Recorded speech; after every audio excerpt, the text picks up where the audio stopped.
I should be voting for the UK to remain inside the EU on the 23rd.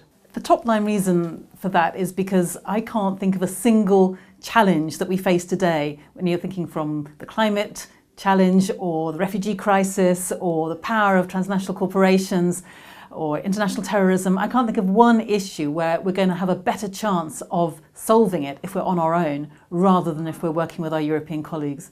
So that is the top line for me. It comes down into lots of other issues, workers' rights, the environment, peace, but essentially I think we are stronger and safer together.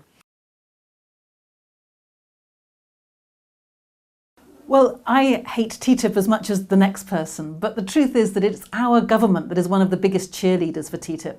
And if we withdraw from the EU, we won't be left with some nice, cuddly, friendly trade policy. We will simply have a government that will be even more determined to put that investor-state dispute settlement mechanism, that mechanism that allows private corporations to sue democratically elected governments. They will just put that into a whole range of bilateral trade agreements.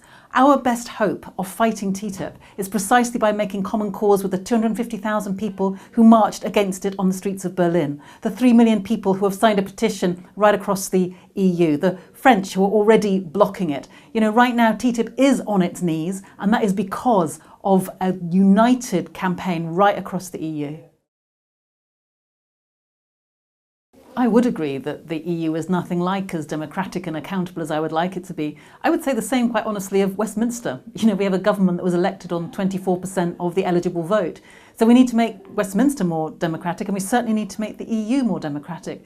But the best way to do that is by being inside the EU and making common cause with many other movements in many other different countries who are also fighting to do the same thing. So Yanis Varoufakis, for example, has set up DiEM25, a movement that is now taking off right across the EU of people who are fighting together to democratise it.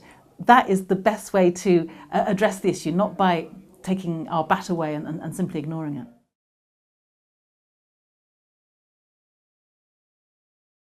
If we stay in the EU, I want to certainly keep that fight up for a more accountable EU, giving more powers to the Parliament, for example, fewer to the Commission, changing its end goal so it's not just about deregulation, but all of the policies around protecting people from the worst elements of globalised capital. Those kinds of protections need to be in place. But my vision for the EU is where environmental sustainability and social justice are absolutely at the heart of its agenda.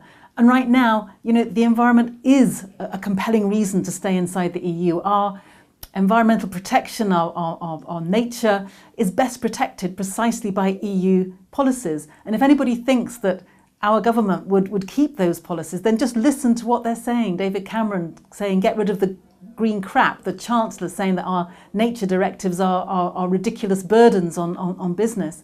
Or when it comes to workers' rights and the importance of ensuring that part-time workers, agency workers are given real protections. We've heard Boris Johnson say scrap the social charter, in other words, scrap those key protections that we have in the EU.